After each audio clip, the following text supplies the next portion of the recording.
우리는 역사 이래 그 어느 때보다 세상에 밀접한 그런 시대를 우리가 살아가고 있죠.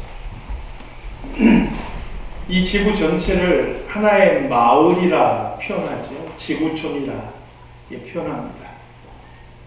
그만큼 이제는 서로 밀접한 그런 시대를 살아가고 있고요.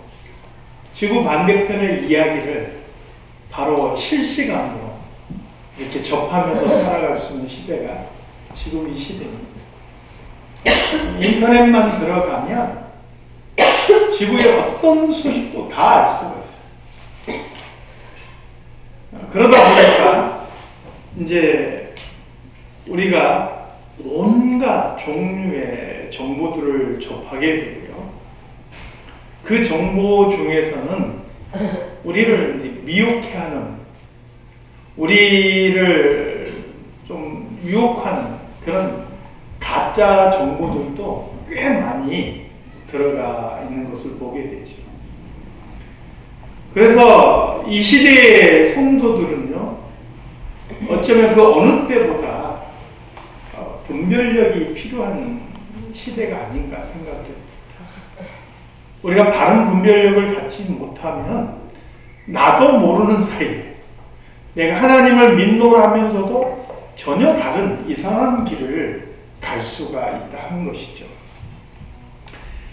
특별히 우리의 분별력을 흐리게 하는 몇 가지 함정들이 있습니다. 그것을 한 4가지 정도만 간략하게 살펴보겠습니다. 많은 사람들이 착각하는 것 중에 하나가 과학적이고 합리적이고 이성적인 것은 진리이다라고 생각합니다. 이 과학적이고 합리적이고 이성적인 사고가 과학과 기술을 발전시켰어요. 그리고 우리는 고도로 발달된 과학기술 사회를 살아가고 있어요. 그러다 보니까 현대인들은 그 과학적이다라는 말이 굉장히 익숙해요. 이성적이고 합리적이다라는 것에 너무나 쉽게 설득이 된다 하는 거예요. 그런데 우리가 알아야 될 것은 뭐냐면 과학적인 것이 곧 진리는 아니라는 거예요. 과학이라는 것은 얼마든지 새로운 사실들이 발견이 되면 수정이 될 수 있는 변화가 가능한 그런 이론들입니다. 그래서 과학적인 것이 곧 진리일 수는 없다라는 거예요. 또 하나, 특별히 신앙의 문제는요, 과학적인 것과 이성적인 것으로 다 이해할 수 없고 다 설명할 수 없는 것들이 너무너무 많아요. 히브리서 11장 1절 말씀에 보니까 믿음은 바라는 것들의 실상이요 보지 못하는 것들의 증거니라 말씀하죠. 그러니까 믿음 안에서만 이해될 수 있고 믿음 안에서만 설명될 수 있지 이성적으로 합리적으로는 설명할 수 없고 이해시킬 수 없고 말할 수 없는 것들이 얼마나 많이 있는지 몰라요. 더군다나 우리가 세상을 살아가면서 진짜 중요한 인생의 문제들은 대부분이 과학적이거나 합리적이지 않아요. 내가 왜 사는가? 내가 무엇을 위해서 살아가야 될 것인가? 이러한 질문들은 과학적인 질문들이 아니에요. 그럼에도 불구하고 그 질문들은 우리 삶에서 굉장히 중요한 질문들이고요. 우리 삶을 바꿀 수 있는 굉장한 의미가 있는 것들이죠. 그러므로 우리는 과학적이고 합리적이고 이성적으로 그렇게 살아가는 것도 중요하지만 꼭 그것이 전부 다 진리의 부분은 아니라는 것을 우리는 생각해야 해요. 오히려 믿음과 신앙은 과학과 이성을 뛰어넘는 그 어떤 것들이에요.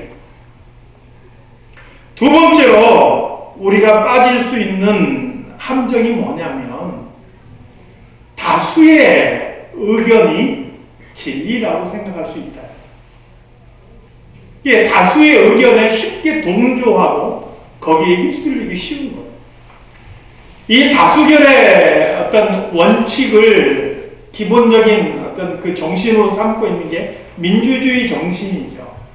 민주주의라는 것은 다수결의 원칙을 존중하고 따르는 거예요. 물론 소수의 의견도 존중한다라는 전제가 붙긴 하지만 그냥 존중하는 것이지 결정은 다수의 의견을 쫓아가는 게 민주주의예요.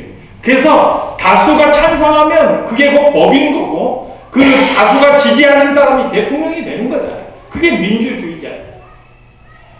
근데 여러분, 우리가 알아야 될 것은요, 다수가 찬성하고 다수가 지지한다고 해서 그게 다 꼭 진리일 수는 없다라는 거예요.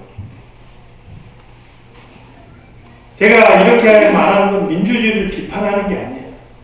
민주주의든 공산주의든 다 인본주의에서 시작한 거예요. 인간의 사상과 이념을 가지고 이 땅 위에 유토피아를 이루고자 하는 인본주의에 입각한 정신이에요. 성경은 그런 인본주의를 지지하지 않습니다. 성경이 지지하는 것은 신본주의고 신정주의예요. 그래서 우리가 민주적으로 살아가는 건 굉장히 중요하지만 왜냐하면 우리 사회가 그 정치 이념을 채택하고 있기 때문에 그럼에도 불구하고 그것이 곧 진리라고 생각하는 함정에 빠져서는 안 된다. 이스라엘 백성들이 가데스 바네아에서 내린 결정을 기억하시기 바랍니다. 이스라엘 백성들이 가데스 바네아에서 12명의 정탐꾼의 보고를 받는 중에 10명의 정탐꾼의 의견을 받아들이고 그들의 대부분이 그 10명의 정탐꾼의 의견을 따라서 애굽으로 돌아가자 이렇게 외친 것을 보죠. 두 사람 여호수아와 갈렙의 의견은 무시가 됐어요. 그 결과가 무엇입니까? 40년 동안 광야에서 방황하게 되죠. 아방 시대에 보니까요, 아방이 전쟁을 하기 위해서 나가는데 300명의 선지자들이 한결같이 승리를 외치는 거예요. 왕이여 나아가소서 반드시 이기고 승리할 것입니다. 오직 한 사람 미가야만큼은 왕이시여 당신이 이 전쟁에 나가면 반드시 죽습니다. 이렇게 했어요. 왕의 마음에 자기에게 유리한 증언을 한, 유리한 예언을 한 선지자, 그것도 300명의 선지자잖아요. 그러니까 그들의 말을 듣고 미가야를 구박하는 거예요. 너는 감옥에 있어서 내가 돌아올 때까지 고상의 떡을 먹어라. 감옥에 갖다 집어넣은 거예요. 그리고 그 전쟁에서 아합이 전사하는 것을 보게 되죠. 사랑하는 성도 여러분, 다수의 의견이라 할지라도 그것이 옳지 않다라면 노 할 수 있는 그런 성도들이 다 될 수 있기를 소망합니다. 아멘 하셔도 쉽지는 않아요. 주변이 다 그렇게 가는데 혼자 그것을 거슬러 산다는 거요? 정말 쉽지 않습니다. 더더군다나 요즘 세상은 이상하게요. 나와 의견이 다르면 다르구나라고 받아들이는 게 아니라 틀리다고 받아들이고 적대하는 경향이 있어요. 그래서 다수의 의견을 따르지 않고 나만의 길을 간다라는 것은 정말 힘들고 어렵습니다. 그러나 여러분, 다수의 의견이 아니라 옳은 길을 갈 수 있기를 바라요. 다수의 의견이 옳으면 그 길을 따라가야죠. 그러나 다수의 의견이라 할지라도 옳지 않으면 따라가지 않아요. 세 번째로 우리가 분별력을 잃기 쉬운 함정은 뭐냐면 관계입니다. 우리는 관계 때문에 눈이 어두워지고 분별력을 잃어버리는 경우들이 얼마나 많이 있는지 모릅니다. 창세기에 보니까 이삭에게 쌍둥이 두 아들이 있었어요. 하나님께서 이 아들들이 태어나기도 전부터 뭐라고 말씀하셨느냐? 큰 자가 어린 자를 섬길 것이다 라고 말씀하셨어요. 이 말은 하나님께서 주시는 장자의 축복, 장자권을 형이 아닌 동생을 통해서 하나님께서 이어가시겠다라고 선언하신 거예요. 특별히 이스라엘에서는 이 장자권이 굉장히 중요한 의미를 갖거든요. 이것을 동생을 통해서 이어가겠다. 그들이 태어나기도 전에 하나님께서 이미 말씀하셨어요. 이 아들들이 태어났는데 에서는 이 사람은 성격이 활발한 사람이에요. 그래서 들로 나가서 사냥을 하는 사람이에요. 또 야곱은, 그 동생 야곱은 조용한 사람, 장막에 머물면서 어머니 하는 일을 도와주는 사람. 그러다 보니까 이 이삭은 이 에서가 사냥해서 가지고 온 별미를 기뻐하고 좋아하기 때문에 에서를 사랑하고, 또 리브가는 야곱을 사랑했다. 성경이 그렇게 말씀해요. 문제는 뭐냐? 이삭이 하나님의 뜻을 알고 있었음에도 불구하고, 아니 어쩌면 그가 애써서 잊어버렸을지 몰라요. 외면했을지 몰라요. 장자권을 축복하는 데 있어서 내가 사랑하는 아들, 나를 기쁘게 하는 그 아들 에서에게 축복하려고 했다. 이 일이 어떤 결과를 빚게 되는지 우리는 성경을 통해서 보잖아요. 그 일로 인해서 가정이 파탄나는 거예요. 형제와 형제 사이에 반목이 일어나는 거죠. 가족이 생리별하는 그런 비극을 맞이하게 되지요.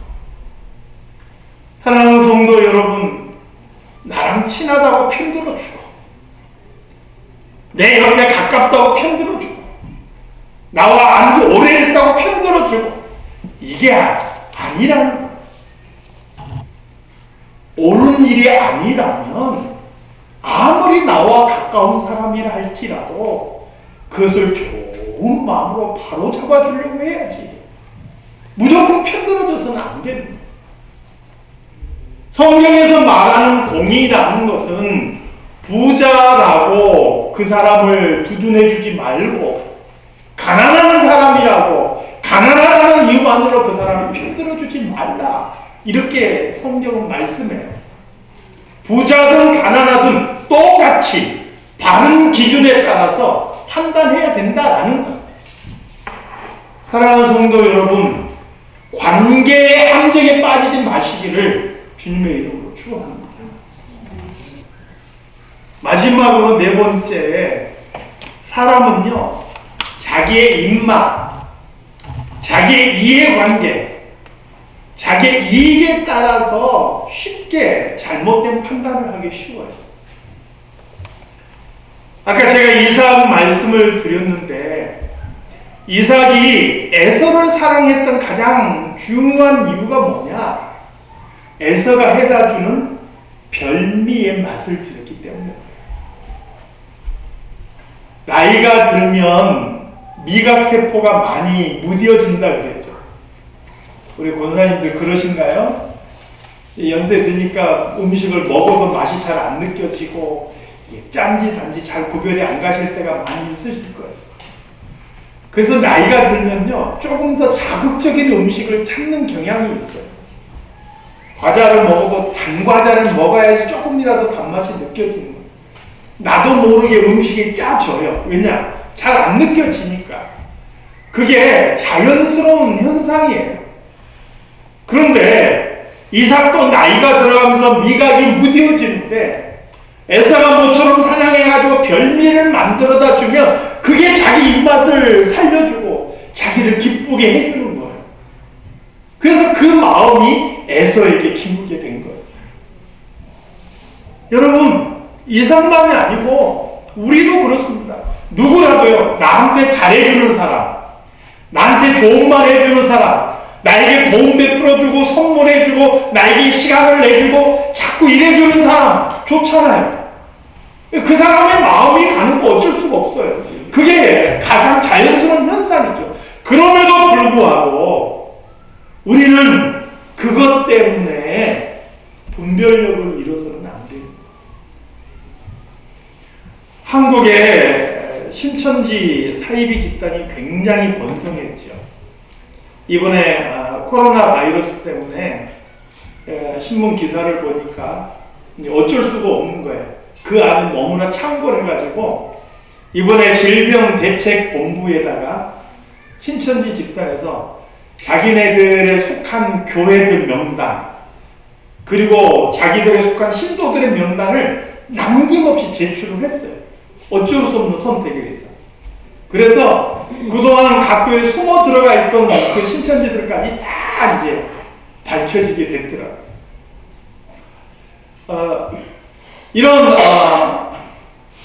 이런 신천지 집단, 내가 원래 하려던 얘기는 이 신천지의 어떤 밝혀진 걸 이야기하려고 하는 게 아닌데, 이런 신천지가 정말 잘하는 것 중에 하나가 뭐냐면, 처음 그 신천지 집단에 딱 가면은요, 정말 세상에 이런 사람들이 없어요.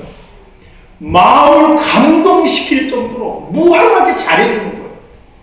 어떻게 이 사람들은 이렇게 잘해줄 수 있을까? 내가 살아오면서 이런 사랑을 받아본 적이 없는데 이 사람들은 아무런 조건 없이 마냥 잘해주고 마냥 먹을 거 사주고 마냥 사랑해주고 마냥 찾아봐주고 정말 잘해주는 거예요. 그래서 나중에는요 그들이 하는 말은 무엇인지 다 듣는 거예요. 마음을 빼앗긴 것이죠. 그 결과가 뭡니까? 이만희를 하나님이라고 인정하게 그 교리에 쏙 빠져서 가족도 버리고 친구도 버리고 신앙도 버리는 그런 일이 발생하는 거예요.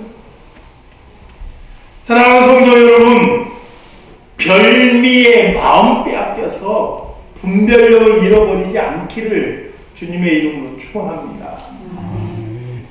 그러면 우리는 바른 분별력을 가지려면 어떻게 해야 되느냐? 바른 분별력을 가지려면요, 어떤 상황 속에서도 변하지 않는 기준이 있어요. 근데 중요한 게 우리 예수 믿는 사람들은요, 인종도 다르고 그리고 나라도 다르고 또 출신도 다르고 지역도 다르고 성격도 다르고 취향도 다르고 다 다른 사람들이에요. 그렇죠?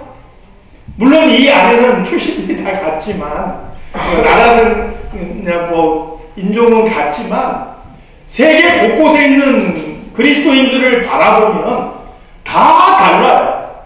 그리고 나라와 출신이 같다고 해도요 성격이 다르고 취향이 달라요. 스타일이 다 달라요. 그리고 다를 수밖에 없고 또 달라야죠. 사람이 다른데 똑같으면 되겠어요. 그런데 이런 우리 예수 믿는 사람들의 다름에도 불구하고 우리가 부정할 수 없는, 우리가 절대로 부정할 수 없는 공통된 기준이 우리에게 있다는 거예요. 그 공통된 기준이 무엇입니까? 바로 오늘 본문에서 말씀하고 있는 것이죠.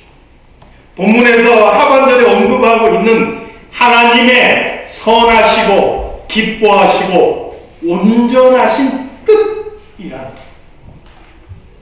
사랑하는 성도 여러분, 오늘 우리는 나라와 국가와 인종을 초월해서 빈부 기초를 물어나고 우리 예수 믿는 사람들이 가지고 있는 공통된 기준은 하나님의 뜻인 줄로 믿습니다. 그러면 우리가 정말 나라가 다르고 인종이 다르고 출신이 달라도 우리가 비슷한 결론을 내릴 수 있어야 되는 이유는 뭐냐면 우리의 기준이 하나님의 뜻이기 때문에 그래요. 이 하나님의 뜻이라는 것은 세상 그 어떤 것으로도 대체 불가능한 유일한 기준인 거예요. 그런데 오늘날 보니까 교회 안에서도 분열이 생기고 다툼이 생기고 자꾸 문제가 일어나네요. 그것은 무엇이냐? 우리가 하나님의 뜻에 따라서 분별하고 판단하지 않기 때문이라 하는 것이죠. 오늘 본문은 뭐라고 말씀합니까? 너희는 이 세대를 본받지 말라. 이 세대의 흐름을 본받아서 이 시대의 이념과 사상과 이 시대의 이해관계와 성공 논리를 쫓아가면 안 된다는 거예요. 그리고 뭐라고 이야기합니까? 마음을 새롭게 함으로 변화를 받아야 된다고 했어요. 우리가 예수를 믿었으면 예수 믿는 사람으로서 과거의 모든 풍습은 버리고 과거의 기준들은 버리고 우리 마음이 하나님의 사람으로 새롭게 돼야 되는 거예요. 그래서 우리 안에 유일하신 기준, 하나님의 말씀, 하나님의 뜻을 우리 안에 세워야 돼요. 그래야만이 바른 분별력을 갖게 되는 것이죠. 어떻게 해야 우리가 바른 분별력을 갖게 되느냐? 이 부분을 좀 더 구체적으로 두 가지로 나눠서 생각해 보겠습니다. 우리가 하나님의 뜻만이 우리에게서 유일한 기준이다 말씀을 드렸는데요. 이 하나님의 뜻이 어디에 드러나느냐? 바로 하나님의 말씀인 성경에 드러나는 것이죠. 그래서 우리는 첫 번째로 바른 분별력을 갖기 위해서는 하나님의 말씀, 이 말씀을 통해서 하나님을 아는 지식을 늘려야 해요. 하나님을 아는 지식이 없으면 망하는 거예요. 내가 예수 믿는다 그러면서도 하나님을 아는 지식이 없으면 하나님의 뜻을 모르는데 어떻게 하나님의 뜻대로 판단해요? 어떻게 하나님의 뜻대로 살아가느냐?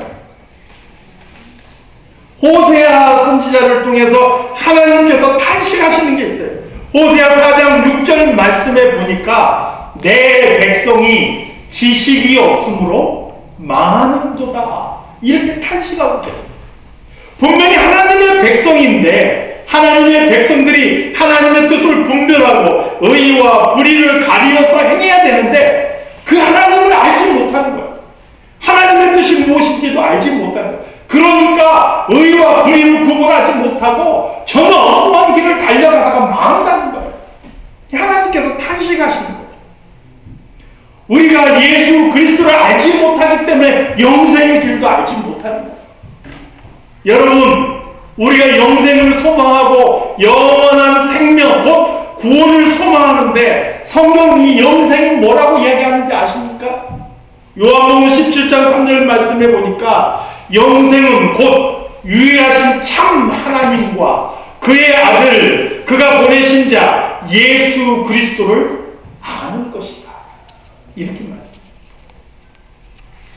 하나님이 누구신지, 그분이 어떤 일을 하셨는지, 그분이 나를 위해서 어디까지 사랑하셨는지, 그리고 그분이 보내신 자 그의 아들 예수 그리스도께서 나를 위하여서 어떤 희생을 짊어지셨는지, 십자가에 죽기까지 참으셨던 그 사람들을 내가 알지 못하고 이해하지 못하면은요 절대로 영생에 이를 수 없다. 하나님의 지식이 없으므로 망한다라는 것은 하나님의 말씀이 없고 그 말씀을 알지 못하기 때문에 멸망으로 달려가는 것을 말하는 것이죠. 오늘 주보에 광고도 나가지만 우리 3월달부터 성경 공부를 하는 거예요. 3월부터 성경 공부를 하는데 저는 이러한 성경 공부의 시간이 그냥 무슨 하나의 프로그램처럼 그렇게 지나가는 시간이 되지 않았으면 좋겠어요. 단 하나라도 그 시간을 통해서 하나님께서 무엇을 기뻐하시는지, 나에게 무엇을 원하시는지 그런 것을 깨달아 알아가는 시간이 됐으면 좋겠어요. 말라기 2장 7절 말씀에 보니까요, 제사장의 입술은 지식을 지켜야 하겠고 사람들은 그의 입에서 율법을 구하게 되어야 할 것이니 제사장은 만군의 여호와의 사자가 되는 것. 이렇게 말씀합니다. 그러니까 이것을 그냥 오늘 이 시대 우리 교회에 적용하면 목회자의 입술은 하나님의 말씀을 지켜야 돼요. 온전한 하나님의 말씀을 담고 있어야 돼요. 그리고 성도들의 입은 그 하나님의 말씀을 구해야 됩니다.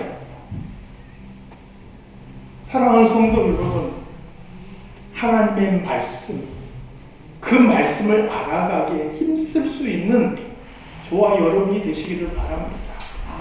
디모데전서 6장 3절에서 5절 말씀 제가 읽어드릴게요. 누구든지 다른 교훈을 하며 바른 말, 곧 우리 주 예수 그리스도의 말씀과 경건에 관한 교훈을 따르지 아니하면, 하나님의 말씀을 알고 그 말씀을 따르는 훈련을 하지 않으면 어떤 일이 벌어지는가? 그는 교만하여 아무것도 알지 못하고 변론과 언쟁을 좋아하는 자, 이로써 투기와 분쟁과 비방과 악한 생각이 나며 마음이 부패하여지고 진리를 잃어버려 경건을 이익의 방도로 생각하는 자들의 다툼이 일어나니라. 사랑하는 성도 여러분, 하나님과 예수 그리스도를 아는 지식 가운데에서 날마다 조금씩 자라가시기를 주님의 이름으로 축원합니다. 두 번째, 온전한 분별력을 가지려면 어떻게 해야 되느냐? 이 하나님을 아는 지식이 단순하게 지식에 머물러서는 결코 안 됩니다. 이 지식이 아니라 우리 삶에서 훈련되어지고 적용되어져야 되는 거죠. 이게 마치 뭐와 같냐면, 우리가 건강하려면 주기적으로 정기적으로 운동을 해야 된다라는 것을 아는 것과요, 실제로 내가 그 지침에 따라서 운동을 하는 것은 별개잖아요. 운동하는 것이 건강에 좋아, 내가 이것을 알았어요. 그것과 실제로 그래서 내가 건강을 위해서 운동을 하는 것은 별개의 문제라는 거예요. 많은 사람들이 아는 것이 곧 실천이라고 생각하는 경우들이 많은데, 아는 것은 반쪽짜리인 거예요. 내가 그 아는 것을 실제 삶에서 실천해야 돼요. 중요한 것은 건강을 위해서 운동을 하는데 이게 제대로 되나요? 쉽지 않아요. 한 2, 3일 운동하다 알배겨가지고 포기하는 사람도 있어요. 그러다가 어떤 계기가 돼서 다시 트라이 하는 거죠? 이런 실패와 실수가 반복이 돼. 중요한 것은 이런 실패들조차도 너무나 소중한 하나의 과정이라는 거예요. 그런 실패하는 과정 속에서 오히려 하나의 그 훈련들이 되어져서 어느 틈엔가 운동이 내 몸에 익을 수 있는 거예요. 처음부터 타고나게 거기에 숙련되게 타고난 사람은 아무도 없는 것이죠. 그러므로 하나님의 말씀을 알았다면 그 말씀이 내 삶에서 실제로 이루어져 갈 수 있도록 훈련하고 노력하고 적용하는 과정이 너무나 중요하다. 그런 과정 속에서 무수한 실패들이 우리 앞에 놓일 거예요. 말씀대로 살려고 했는데 우리가 그렇게 말씀대로 살지 못하고 이런 죄 저런 죄 짓다가 오늘 이 자리에 나왔습니다. 우리 모든 죄를 용서해 주시옵소서. 보통 우리가 기도할 때 그렇게 기도를 시작하잖아요. 우리는 약하기 때문에, 완벽한 존재가 아니기 때문에 수많은 실패들을 겪게 되는 거예요. 그럼에도 불구하고 그런 실패들조차도 반복하다 보면 어느 틈에 하나님의 말씀이 내 몸에 익어가요. 내 마음에 새겨지는 거예요. 성경의 표현대로 따지면 미간에 새겨서 기호가 되고 내 손목에 매어서 기호가 되는 거예요. 그래서 나도 모르는 사이에 어떤 순간에 어떤 문제를 만나면 하나님의 말씀에 따라서 분별하고 있게 되는 거예요. 사랑하는 성도 여러분, 하나님의 말씀을 알고 이 말씀이 내 삶을 통해서 생생하게 드러날 수 있는, 그래서 온전한 분별력을 가지고 하나님의 선하시며 기뻐하시며 있는 그런 성도들이 다 되시기를 주님의 이름으로 축원합니다. 아멘. 하나님 아버지, 하나님의 뜻에 따라서 온전한 분별력을 갖는 것이 무엇인지 다시 한번 생각해 봅니다. 우리가 이 말씀조차도 듣고 지식으로만 알거나 아니면 길가에 떨어진 씨앗처럼 새들이 와서 먹어버린 것처럼 그래 잊어버리는 그런 성도들이 되지 않게 하시고 이 말씀 붙잡고 올 한 해도 그리스도의 사람으로 합당하게 한 걸음씩 한 걸음씩 변화되어 나아가는 저희들이 되게 하여 주시옵소서. 거룩하신 예수 그리스도 이름으로 기도드리옵나이다. 아멘.